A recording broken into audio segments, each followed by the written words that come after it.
नमस्कार साथीहरू, smart study YouTube च्यानलमा तपाईँहरूलाई स्वागत छ।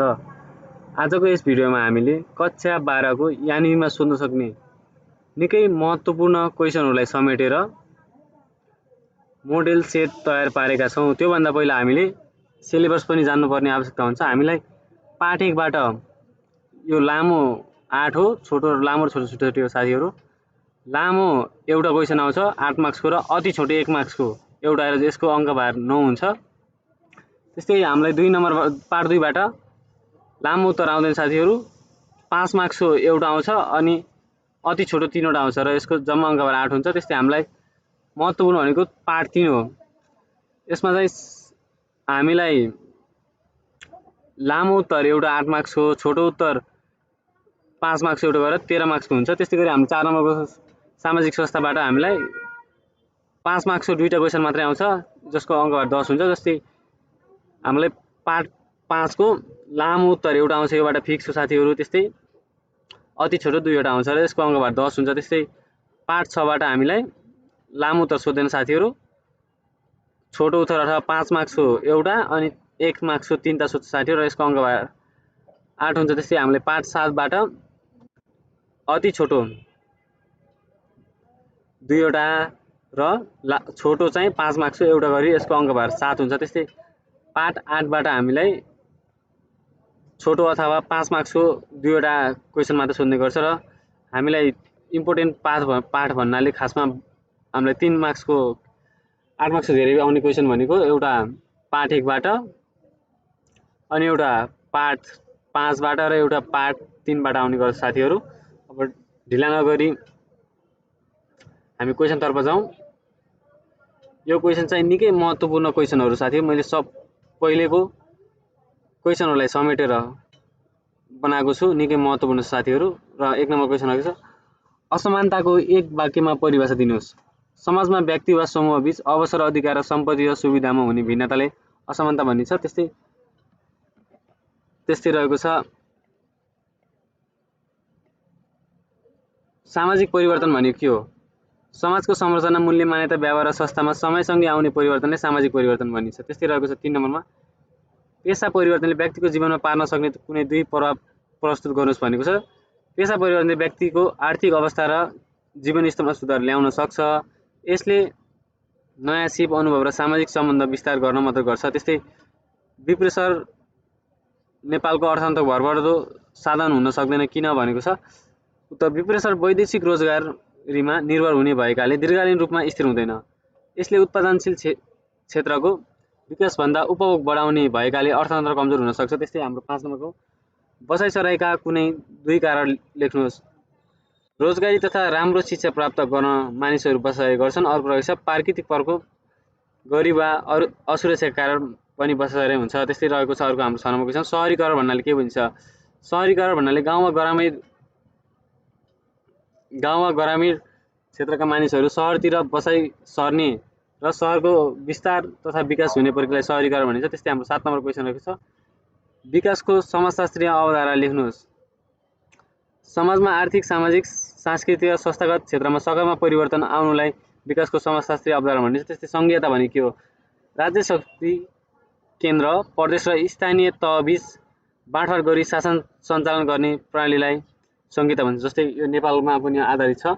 त्यस्तै नेपालमा प्रादेशिक विकास किन चुनौतीपूर्ण देखिन्छ? भौगोलिक विकटता, स्रोत साधनको असमान वितरण र कमजोर पूर्वाधारका कारण नेपालको प्रादेशिक विकास चुनौतीपूर्ण देखिन्छ। त्यस्तै 10 नम्बरको छ, मुलुकी संहिता 2074 कहिलेदेखि कार्यान्वयन भएको हो? पुरा मिति लेख्नुहोस्। मुलुकी संहिता ऐन 2074 विक्रमसम्म 2075 भाद्र 1 गतेदेखि कार्यान्वयन भएको हो। त्यसै हाम्रो 1 नम्बरको अन्तिम क्वेशन रहेको छ साथीहरू, समाजमा भइरहेको सामाजिक भेदभाव रोक्न तपाईँ के कस्ता काम गर्न सक्नुहुन्छ? म जात, धर्म, लिङ्ग आदि आधारमा हुने भेदभावको विरोध गरी समान व्यवहार गर्न सक्छु। समाजमा सचेतना फैलाउने र सबैलाई समान अधिकार सम्मान गर्ने प्रेरित गर्छु। त्यस्तै हाम्रो अब 5 मार्क्समा सोधिने अति महत्त्वपूर्ण क्वेशनहरू हो साथीहरू यिनीहरू। त्यस्तै 12 नम्बरको छ, गरिबी र सीमान्तीकरणका अवधारणाहरूको विश्लेषण गर्नुहोस्। गरिबी र सीमान्तीकरणको समाजशास्त्र अत्यन्त महत्त्वपूर्ण अवधारणा हुन्। एकअर्कासँग नजिकबाट सम्बन्धित छन् र समाजमा असमानता सिर्जना गर्नु प्रमुख कारण हुन्। तल यी अवधारणाको विश्लेषण प्रस्तुत गरिएको छ। गरिबी भन्नाले व्यक्तिको आधारभूत आवश्यकताहरू खाना, लुगा, बास, शिक्षा, स्वास्थ्य पूरा गर्न नसक्ने अवस्था बुझिन्छ। गरिबीको प्रकार निष्पक्ष गरिबी र सापेक्ष गरिबी। निष्पक्ष गरिबी भन्दा न्यूनतम जीवनस्तर पूरा गर्न नसक्ने अवस्था भनेपछि सापेक्ष गरिबी भनेको सामान्य अन्य अथवा अन्य व्यक्तिहरूको तुलना गर्दा कम आय वा अवसर भएको अवस्था। गरिबी कारण बेरोजगारी, अशिक्षा, स्रोत साधनको असमान वितरण, राजनीतिक अस्थिरता र प्राकृतिक विपत्ति। यसको प्रभाव कुपोषण र स्वास्थ्य समस्या, शिक्षामा पहुँच कमी, सामाजिक पछाडिपन, अपराध वृद्धि। त्यस्तै सीमान्तीकरणको अवधारणा। सीमान्तीकरण भन्नाले कुनै पनि व्यक्ति वा समूहलाई समाजको मूलधारबाट बाहिर पारेर अवसर, अधिकार र स्रोतबाट वञ्चित गरिने प्रक्रिया हो। सीमान्तीकरणको आधार जस्तै जातीय, दलित समुदाय, लैङ्गिक, महिला र तेर्सो लिङ्गी, त्यस्तै आर्थिक, भौगोलिक विकट क्षेत्रका बासिन्दा, जस्तै सांस्कृतिक वा भाषिक। यसको कारणहरू भेदभाव, जात, धर्म, लिङ्गका आधारमा सामाजिक संरचना, कमजोर नीतिगत व्यवस्था, शक्तिको असमान वितरण। त्यस्तै यसको प्रभाव अवसरबाट वञ्चित, गरिबीको चक्रमा फस्ने, आत्मविश्वासमा कमी, सामाजिक अन्याय। गरिबी र सीमान्तीकरण बीचको सम्बन्ध। सीमान्तीकरणले गरिबी बढाउँछ किनकि वञ्चित समूहले शिक्षा, रोजगारी र स्रोत।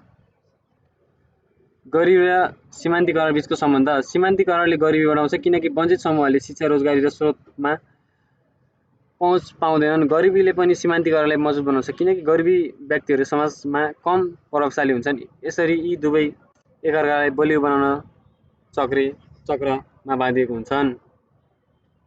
निष्कर्ष। गरिबी र सीमान्तीकरण समाज असमानता र अन्यायको मुख्य कारण हुन्। यी समस्याहरू समाधान गर्न समावेशी नीति, शिक्षा विस्तार, समान अवसर र सामाजिक न्याय आवश्यक हुन्छ। सरकार र समाजले मिलेर वञ्चित समूहलाई मूलधारमा ल्याउन प्रयास गर्नुपर्छ। त्यस्तै 13 नम्बर क्वेसन रहेको छ साथीहरू। नेपालमा पेसा र जीविकोपार्जन बीच सम्बन्ध प्रस्तुत गर्नुहोस्। नेपालमा पेसा र जीविकोपार्जन बीच घनिष्ठ सम्बन्ध रहेको छ। समाजशास्त्रीय दृष्टिले हेर्दा पेसा भनेको व्यक्तिले गर्ने काम भने जीविकोपार्जन भनेको त्यस कामबाट प्राप्त गर्ने आय र जीवन धान्ने प्रक्रिया हो। यी दुई एकअर्कासँग प्रत्यक्ष रूपमा जोडिएका छन्। आधारभूत सम्बन्ध। पेसाले नै व्यक्तिको आयको स्रोत निर्धारण गर्छ। किसान, शिक्षक, कर्मचारी, व्यापारी आदि पेसाबाट नै मानिसले आफ्नो दैनिक आवश्यकता पूरा गर्छन्। उदाहरण कृषकले खेतीबाट अन्न उत्पादन गरी जीवन धान्छ भने कर्मचारीले तलबबाट। सामाजिक संरचना र वर्गसँग सम्बन्ध। नेपालमा पेसाले सामाजिक वर्ग उच्च, मध्यम र निम्न निर्धारण गर्न मद्दत गर्छ। उच्च आय दिने पेसा जस्तै डाक्टर, इन्जिनियर भएका व्यक्तिहरूको जीवनस्तर उच्च हुन्छ। निम्न आय भएका पेसा जस्तै दैनिक ज्याला मजदुरले सीमित जीवनस्तर दिन्छ। त्यस्तै ग्रामीण र सहरी भिन्नता। ग्रामीण क्षेत्रमा मुख्य पेसा कृषि हो जसले जीविकोपार्जनको प्रमुख आधार बनाउँछ। सहरी क्षेत्रमा व्यापार, सेवा र उद्यममुखी पेसा बढी हुन्छन्। यसले आयको स्तर र जीवनशैलीलाई फरक पार्छ। त्यस्तै सिप र शिक्षाको भूमिका। उच्च शिक्षा र सिपमा भएको व्यक्तिले राम्रो पेसा पाउँछन् जसले राम्रो जीविकोपार्जन सम्भव हुन्छ। त्यस्तै सिपको अभाव हुँदा कम आय हुने पेसामा निर्भर हुनुपर्छ। त्यस्तै वैदेशिक रोजगारीको प्रभाव। नेपालमा वैदेशिक रोजगारी पनि एक महत्त्वपूर्ण पेसा बनेको छ। विदेशबाट पठाइने रेमिट्यान्सले परिवारको जीविकोपार्जनमा ठुलो योगदान गरेको छ। निष्कर्ष। नेपालमा पेसा र जीविकोपार्जन एकअर्कासँग सिधै सम्बन्धित छन्। पेसाले व्यक्तिको आय, जीवनस्तर, सामाजिक स्थिति र भविष्य निर्धारण गर्छ। त्यसैले राम्रो शिक्षा, सिप विकास र रोजगारीका अवसर विस्तार गर्नु आवश्यक छ ताकि सबैले सम्मानजनक जीविकोपार्जन गर्न सकुन्। त्यस्तै हाम्रो 14 नम्बर क्वेसन रहेको छ। सामाजिक विविधता नेपाली समाजको पहिचान हो। कसरी? उदाहरणसहित बयान गर्नुहोस्। सामाजिक विविधता नेपाली समाजको पहिचान हो भन्ने कथनले नेपालमा पाइने बहुआयामिक भिन्नता, जात, भाषा, धर्म, संस्कृति, भौगोलिक अवस्थालाई जनाउँछ। नेपाल सानो देश भए पनि यहाँ अत्यन्त विविध सामाजिक संरचना पाइन्छ जसले नेपालको विशेष पहिचान निर्माण गरेको छ। जातीय विविधता। नेपालमा धेरै जात जाति बसोबास गर्छन् जस्तै ब्राह्मण, क्षेत्री, मगर, गुरुङ, थारू, तामाङ, नेवार आदि प्रत्येक जातिको आफ्नै भाषा, संस्कृति र पोसाक र परम्परा हुन्छ। उदाहरण गुरुङ समुदायको रोडी संस्कृति र थारू समुदायको माघी पर्व। त्यस्तै भाषिक विविधता नेपालमा 100 भन्दा बढी भाषा बोलिन्छन्। नेपाली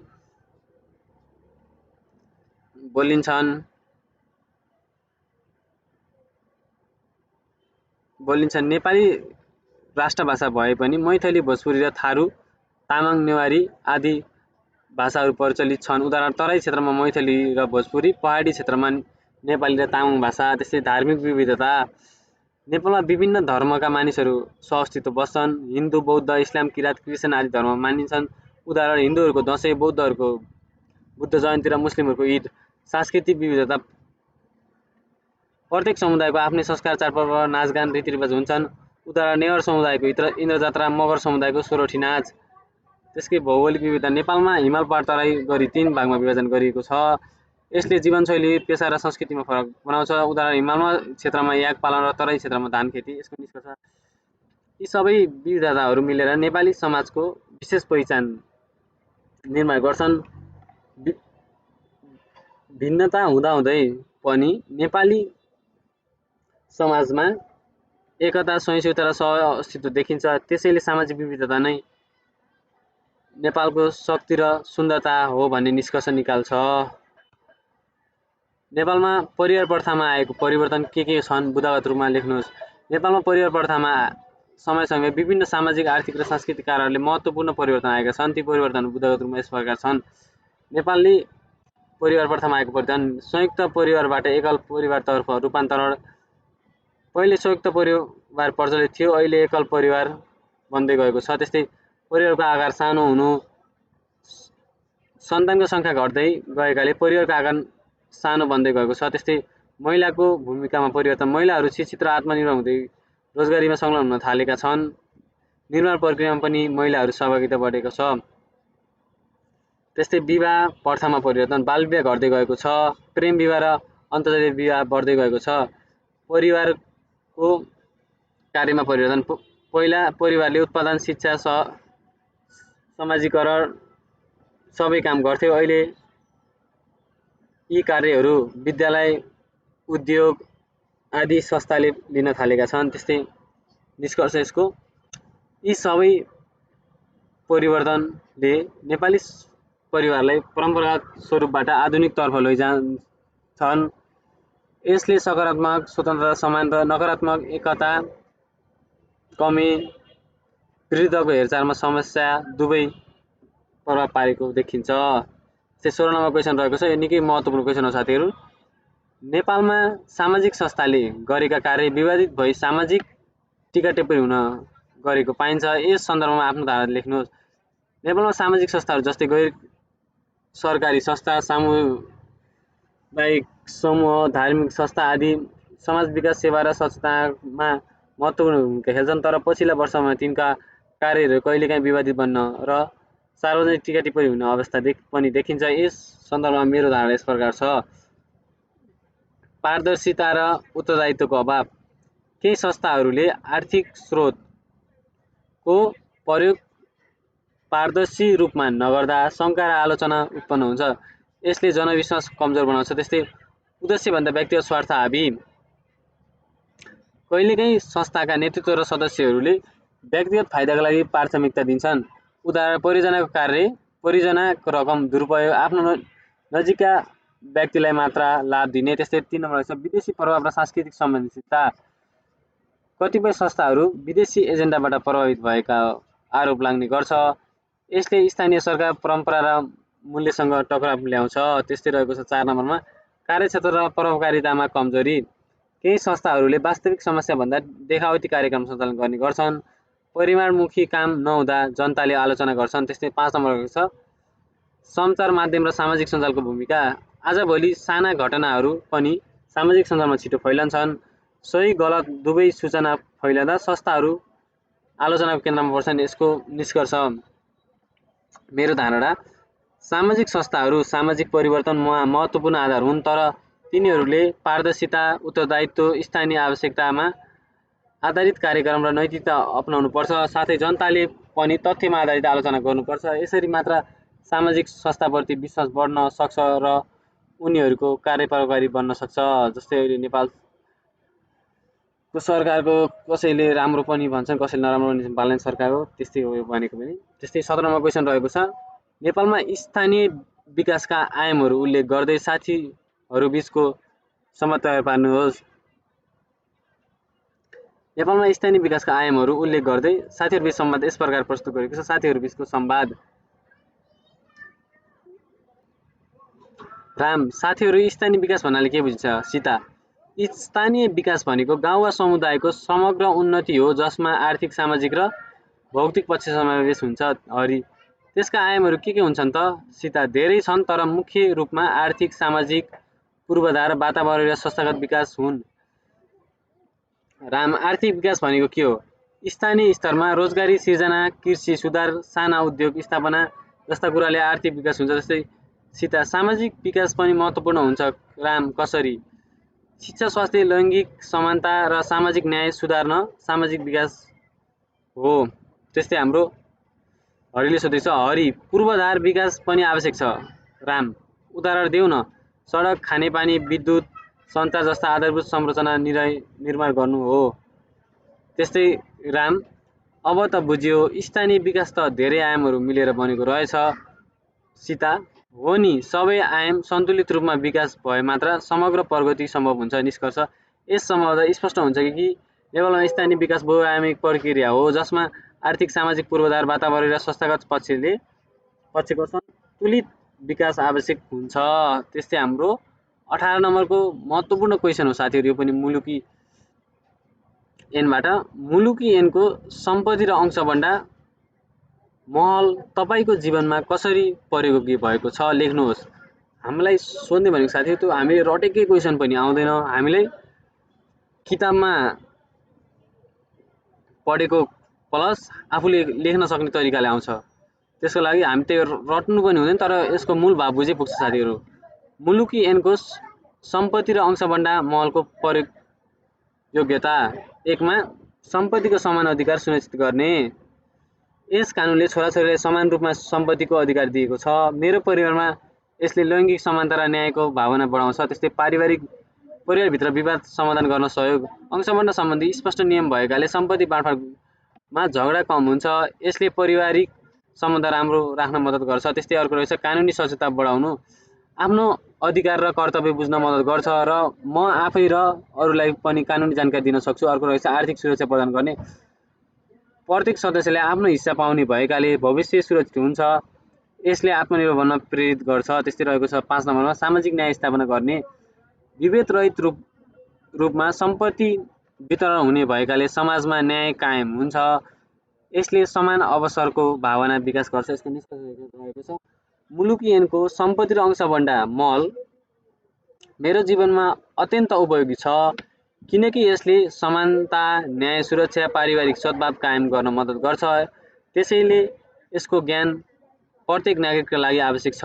त्यस्तै हाम्रो 8 मार्क्सको अन्तिम क्वेसन रहेको छ साथीहरू, यो सामाजिक अनुसन्धानमा स्थलगत अध्ययनको महत्त्व लेख्नुहोस्। सामाजिक अनुसन्धानमा स्थलगत अध्ययन अत्यन्त महत्त्वपूर्ण विधि हो जसमा अनुसन्धानकर्ता प्रत्यक्ष रूपमा अध्ययन क्षेत्रमै पुगेर तथ्य, अनुभव र व्यवहारको अवलोकन गर्छ। यसको महत्त्वपूर्ण प्रकार उल्लेख गर्न सकिन्छ। स्थलगत अध्ययनको महत्त्व, वास्तविक तथ्य प्राप्ति, प्रत्यक्ष रूपमा स्थलमै गएर जानकारी लिने भएकाले यथार्थपरक विश्वसनीय तथ्य प्राप्त हुन्छ। त्यस्तै व्यवहार र अवस्था बुझ्न सजिलो, मानिसहरू दैनिक जीवन, चालचलन र सामाजिक सम्बन्ध नजिकबाट बुझ्न सक्छन्। त्यस्तै गहिरो अध्ययन गर्न सहयोग, केवल सैद्धान्तिक नभई व्यावहारिक रूपमा समस्याको गहिरो अध्ययन अथवा विश्लेषण गर्न सकिन्छ। त्यस्तै त्रुटि र पूर्वाग्रह कम, प्रत्यक्ष अवलोकन र सहभागिताले गलत सूचना वा अनुमान कम गर्छ। त्यस्तै 5 नम्बरको छ, स्थानीय सन्दर्भ बुझ्न मद्दत। प्रत्येक स्थानको आफ्नै सांस्कृतिक परम्परा र अवस्था हुन्छ जसलाई स्थलमै गएर मात्र राम्रोसँग बुझ्न सकिन्छ। यसको निष्कर्ष, स्थलगत अध्ययन सामाजिक अनुसन्धानको आधारभूत र प्रभावकारी विधि हो। यसले यथार्थपरक, गहिरो र विश्वसनीय जानकारी प्रदान गरी समाजका समस्याहरूको पहिचान गरी सही समाधानमा महत्त्वपूर्ण योगदान पुर्याउँछ। त्यस्तै हाम्रो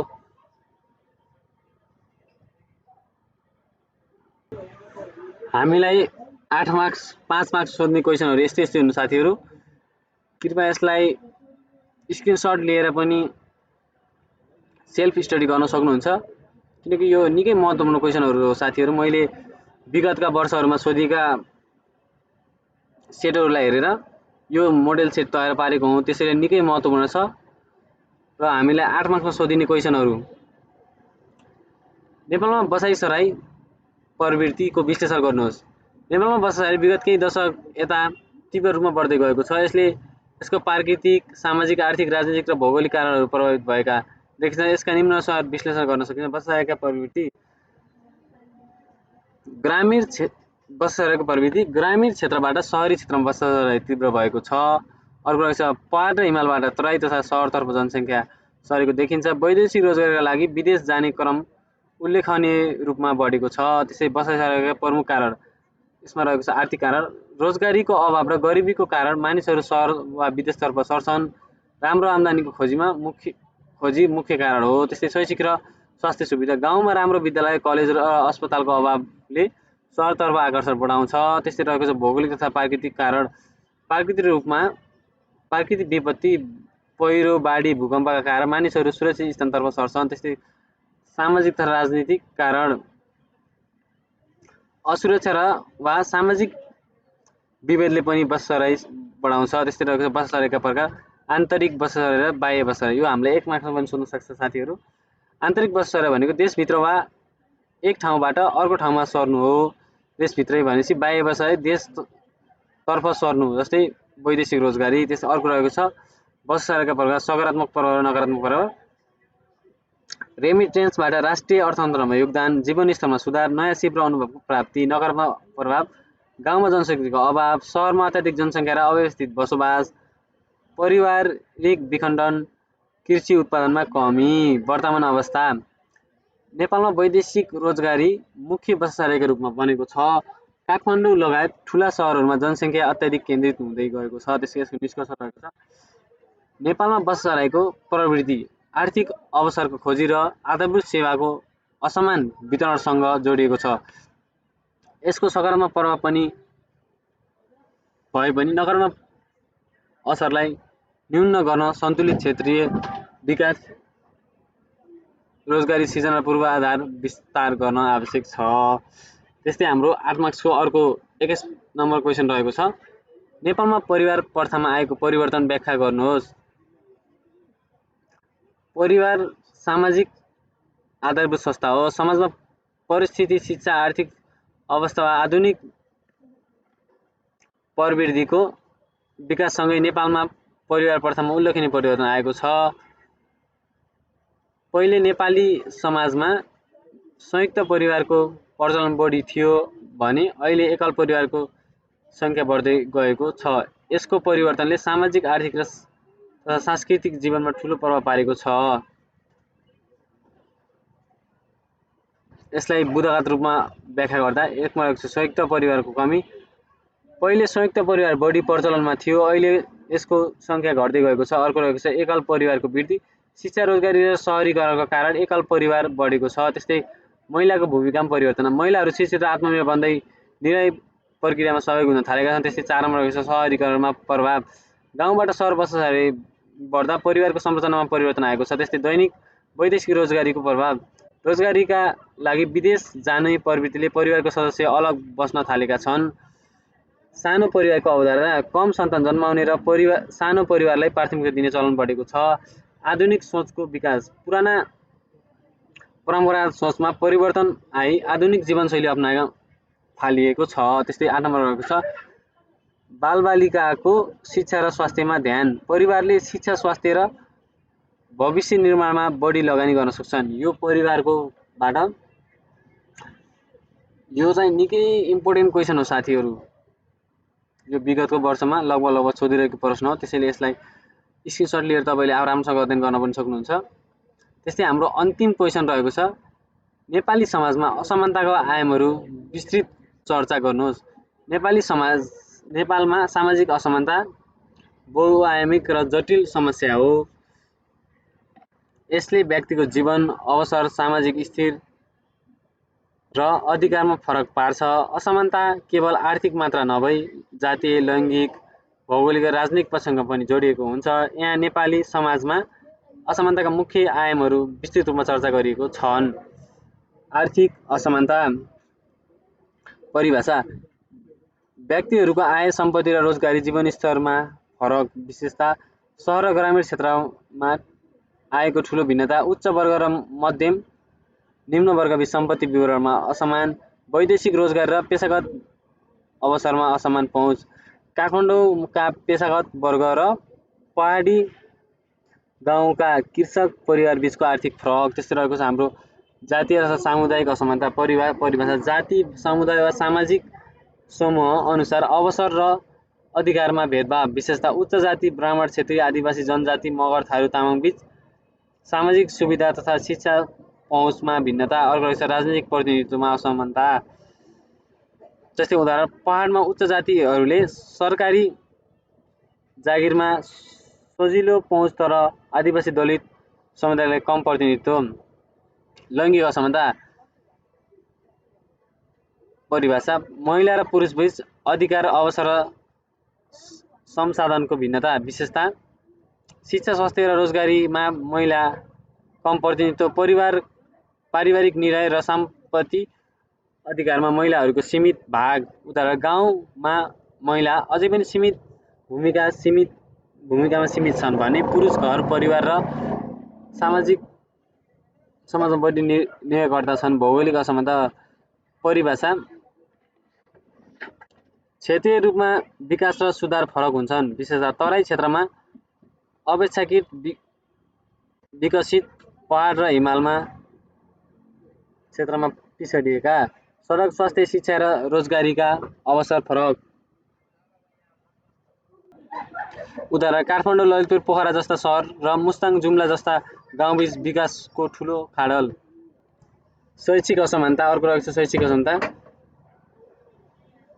परिभाषा: शिक्षा पहुँच र गुणस्तरमा भिन्नता, निजी विद्यालय र सरकारी विद्यालयबीच गुणस्तर भिन्न, गाउँ र सहरमा शिक्षाको अवसर फरक, काठमाडौँमा निजी स्कुलका विद्यार्थी र पहाडी गाउँमा सरकारी स्कुलका विद्यार्थीबीच शैक्षिक उपलब्धि फरक। त्यस्तै रहेको छ राजनीतिक र संस्थागत असमानता परिभाषा: राजनीतिक निर्णय, नेतृत्व र संस्थामा पहुँच फरक, विशेषता: उच्च जाति, पुरुष र आर्थिक सम्पन्न वर्ग राजनीतिक निर्णयमा बढी सहभागिता, आदिवासी, दलित, महिला, पिछडिएको वर्गको प्रतिनिधित्व कम। उदाहरण: सांसद र स्थानीय निकायमा दलित र महिलाको कम प्रतिनिधित्व। निष्कर्ष: नेपालमा असमानता बहुआयामिक छ: आर्थिक, जातीय, लैङ्गिक, भौगोलिक, शैक्षिक र राजनीतिक। यसले समाजमा अवसर, असमान वितरण, जीवनस्तर र भिन्नता, सामाजिक तनाव निम्त्याउँछ। समाधानका उपाय: क्षेत्रीय विकास र रोजगारीको सिर्जना, समान शिक्षा र स्वास्थ्यमा पहुँच, महिला, दलित र पिछडिएको वर्गको सशक्तिकरण, नीति र कानुन मार्फत सामाजिक न्यायको सुनिश्चित। हामीलाई सोध्न सक्ने अति महत्त्वपूर्ण क्वेसनहरू यिनै हो साथीहरू। तपाईहरूले यसलाई एकचोटि सर र भिडियो स्किप गर्दै राम्रोसँग अध्ययन गर्नुहोला। यदि पढेर जानुभयो भने तपाईहरू ढुक्कै पास हुनुहुन्छ। यदि च्यानलमा नयाँ हुनुहुन्छ भने च्यानललाई सब्स्क्राइब गरिदिनु होला। धन्यवाद।